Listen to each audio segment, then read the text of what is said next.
My name is Geremie Barme. I think we met already. This is my second lecture for the To China course for 2015. The topic today is that related to shared destiny. Before starting on the topic proper, I'd like to say a few words about other things. One is, yesterday I discussed a new sinology approach to studying contemporary China. And in so doing, I said many things. I hope I've caused some disturbance or offense. If I didn't, then I've been wasting my time. I must say that our approach in this center and the approach through the work we do through the China Story Project and the China Story yearbooks has caused some disturbance elsewhere, in particular in the People's Republic of China. We're presently finishing off the editing, or rather design, of our latest yearbook, the 2014 yearbook. It's been delayed in production due to my ill health, but it is now nearing finalization, and you'll all have received, I hope, the draft layout of the introductory essay that I wrote for the yearbook. The first yearbook in 2012, called Red Rising, Red Eclipse, caused the authorities in Beijing, Department of Foreign Affairs, their Ministry of Foreign Affairs, to become quite agitated, and they formally complained to our embassy in Beijing, to the Australian Department of Foreign Affairs and Trade here in Canberra, and also to our centre. I was, as luck would have it, at Columbia University at the time, doing a launch of the yearbook in New York. However, I did respond to the Chinese embassy's complaints about the yearbook, and I wrote them a letter. And I think it just might be of interest to you if you want to follow up some of the ideas that underpin our centre, the approach, what I call the demeanour that we have in dealing with the contemporary Chinese world. You might find it instructive to read the letter. I have put it up here online, but it's in the China Story site, which is thechinastory.org, and just search for embassy and you'll see a link to this letter. Now, it's a 6,000 word letter. That's one friend, our first Australian ambassador to the People's Republic, Stephen Fitzgerald, remarked when I sent him a copy. He thought it was the longest letter the People's Republic Foreign Affairs Ministry had ever received from anybody in regard to one of their complaints. I'd asked the Chinese embassy to respond to their critiques, or to follow up their critiques of our first yearbook by writing them up, and we'd publish them on our China Story site. We believe in, as people in general global internationally recognized universities do, open debate and discussion and disagreement that is pursued through equitable exchange. Now, this is not the way the People's Republic of China engages in international discussion or debate within China. Therefore, we all have a problem. In the past, it was the problem of the People's Republic of China and its citizens. Now, because of the nature of the Chinese rise economically, politically, and increasingly militarily, it's a problem for everybody. And there we are. So if you're interested in how I respond to this problem, I'd suggest you look at that letter. I introduce it with the paragraph starting as if. And this is, again, my demeanour. And this will touch on shared destiny and our discussions today. For in my introduction to the letter, which I added before publication in 2012, I said that the general approach that I take and the centre takes is that we act as though the Chinese rhetoric about friendship, cooperation, equitable exchange, mutual understanding, I act as if all of that rhetoric, all of those words were true. I act as if China had already entered the 21st century. I act in my work and my relationship with the People's Republic as if we are not in a Cold War. And we here in the 21st century welcome people in the People's Republic of China to join us at any time they feel comfortable. However, as we will discuss later on in this lecture, I really believe that China, the People's Republic, in many ways is still very much a 19th century country, dealing with 19th century worldviews and attitudes, and approaching things in a very 19th century fashion. Now, this is not to say, and if you're familiar with my work, it's not to say that Australia or America, or what people call the American Imperium, the American global empire, or Europe or other countries act in any way that is not lost and mired in the past. It's not to say that China is being victimized, in my view. However, to understand China's approach to things, I think we have to often look back to the 19th century, to that early phase of nation-state formation, to better appreciate the motivations and the behaviors of the People's Republic today. I've given you a list of readings. One is by George Magnus on the new Chinese proposed trade routes. A second piece in Quartz gives various maps and details of the new trade routes and the proposed expansion of Chinese global trade. We'll talk about those maps in a moment. And the third thing is my introduction to the China Story Yearbook 2014, which takes as its theme Shared Destiny, which I'll discuss in a moment. But before I do so, having already gone on about my letter to the Chinese embassy that I think will give you some background, and I hope will forestall if there's those of you who find my attitude or approach to the study of China too confronting, then I hope you'll read the letter before launching into some crude denunciation of me. I am aware that people of my ilk, like white people, aren't supposed to talk about China because we have no right, i.e. we don't have the right DNA. And if I was Chinese and making these statements, I'd also be wrong because I'd be reactionary or in thrall of American imperialism or part of the global cabal against the rise of China and its rightful place in the world, or a sympathizer with Chinese dissidents, negative elements, somebody who doesn't recognize the objective unfolding of history and China's inevitable rise as a major world power. I represent something backward, blah, blah, blah, blah, blah. I can assure you, I know every single propaganda line that anyone can spin about these matters. I've been dealing with China for nearly 45 years of my life. I have seen a political or cultural purge in China every 2 to 3 years for 45 years. I lived through the late Cultural Revolution. I went to Maoist universities before probably any of you were born.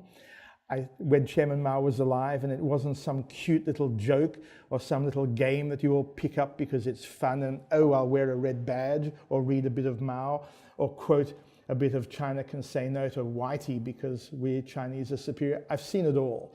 So all I can say is to members of the audience is get a grip, do some reading, and learn about the complex realities that I am trying to help introduce you to. Sorry for being a bit confrontational, but that's my job. I'm what they call an educator, whether you like it or not. Now, to go back to matters that we really didn't finish with yesterday, there are very good reasons that the People's Republic of China, it's led by a one-party state, it's authoritarian, it's becoming increasingly repressive, increasingly silencing opposition, voices of discord and difference. All of these things I think are negative, and they have a profound negative impact on China's self-perception, on China's way of dealing with itself and talking about itself as a mature modern society, and will have a huge impact on the way China can engage with the rest of the world. So these are very practical things. But there are also reasons why the People's Republic is the way it is. There are very good reasons for the Chinese Communist Party leadership to think and act as it does. And I'll just outline a couple of them. One is the issue of, and this is something not discussed nearly enough in my opinion, but it is a vital one, and it gives you an insight into the mindset within both the People's Republic and also among those who are in contention with it, including America, Australia, Japan, and other countries. And this is summed up in the debate around the concept of what is called peaceful evolution, or in Chinese, 和平演变.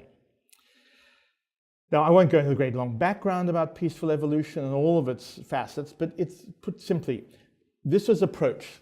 China is established as a socialist People's Republic in the 1940s, late 40s, early 50s, and it becomes part of what is called the socialist bloc. This is countries that at that time were under the tutelage or leadership of the Soviet Union, the first socialist country in the world led by originally a radical communist party, less radical with time.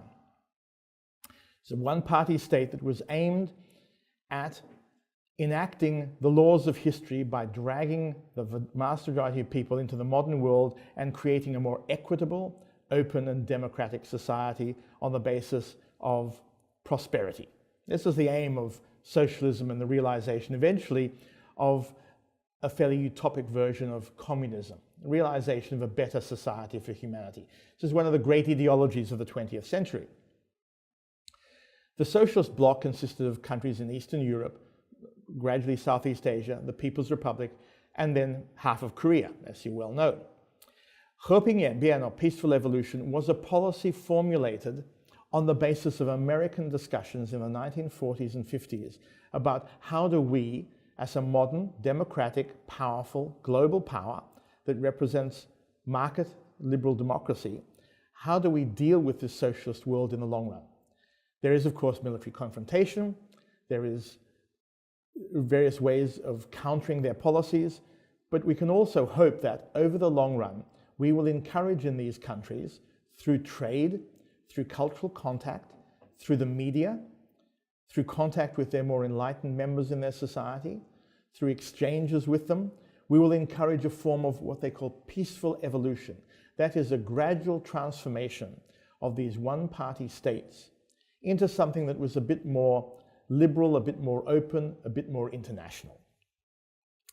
In some cases, it was believed that by doing this, engaging in cultural exchange, or putting pressure on governments, or encouraging dissidents, propagating jazz music, encouraging an understanding of abstract art, and so on and so forth. These are all things that were done under the aegis of peaceful evolution, which was a policy proposed in the late 1950s by America's then Secretary of State, John Foster Dulles, D-U-L-L-E-S. If you've been to Washington, one of the airports in Washington is named after John Foster Dulles.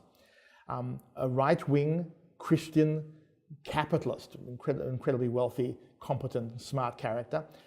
He was the one who formulated this concept of peaceful evolution. It was on the basis of many other discussions and debates about how do we deal with the socialist world without resorting to warfare.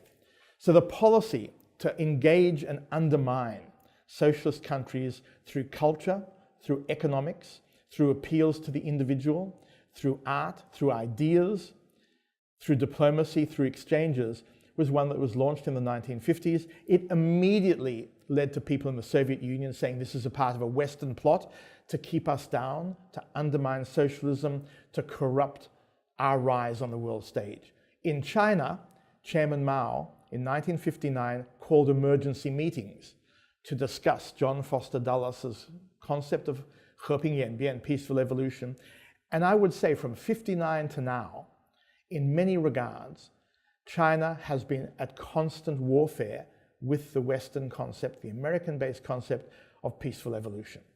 Now, if you want to understand the mindset of the People's Republic and many of the things that have happened in the People's Republic, it's essential to appreciate this form of warm war or cool war, not cold war. The Liangzhan, as some people call it in China, Liangzhan, chilly war. It's been overlooked too often. Now, I'll just raise a number of cases to do with 和平演变 or peaceful evolution, just so that you know I'm not talking about some ancient historical artifact, but something that is very, very practical. After all, if China were to become a market democracy, it would act more, as they always say in the States, like us, i.e., like Japan, or like other major allies of the States, one thinks in United Kingdom or Germany, it would act in ways that America could influence outcomes more easily. It would have a greater sway over trade relationships, a greater sway over strategic relationships. It would make American multinationals, not the American government, but American and other multinationals, make it easier for them to do business worldwide. That's one way of understanding things. 和平演变, it's been raised many times since 1978, since the reform period began. We discussed the second 30 years, that is the post-Maoist era.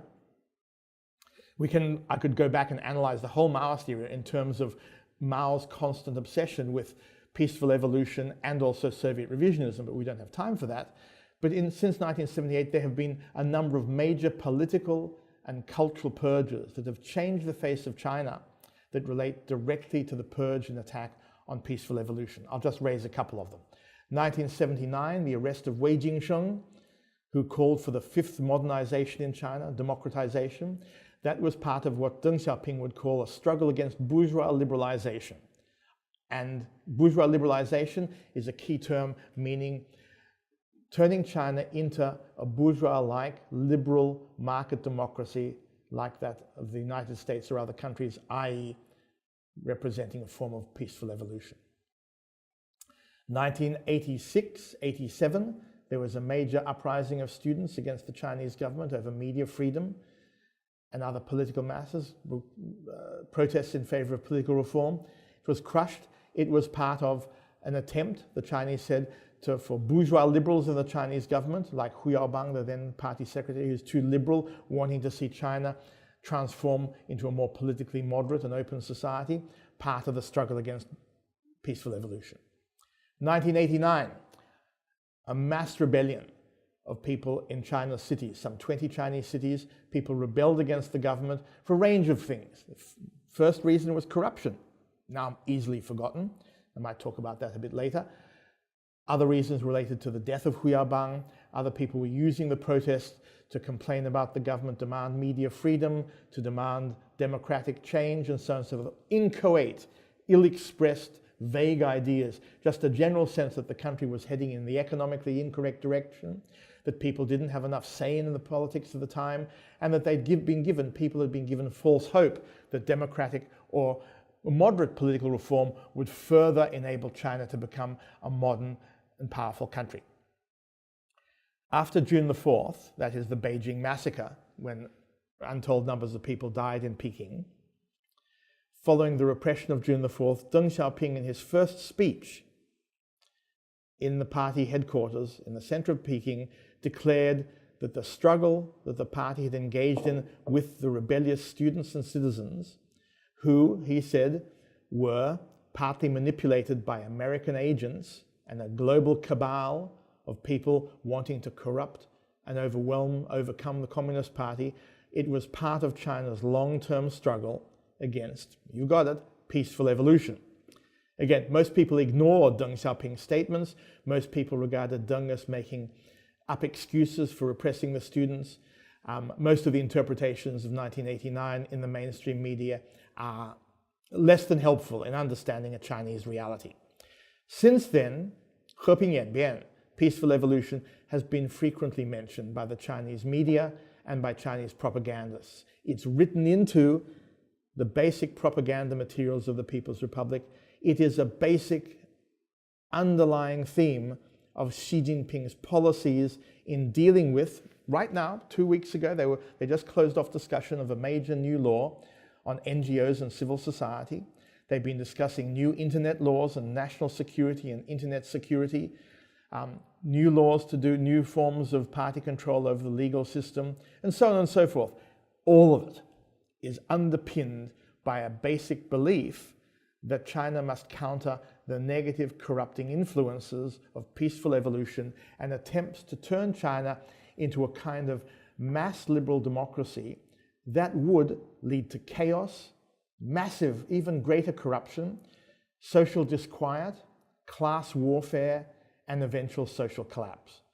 The Communist Party argues that for all of their faults, and they're sometimes quite capable of recognizing their limitations, their political faults, and their appalling history, but they argue equally that the obverse side, the other side of the political spectrum, that of American style or Western style liberal democracy, would lead China to chaos, social collapse, and economic disaster. And that's the case they make. Sadly, the Americans over the last 70 years have done their level best to prove the Chinese right.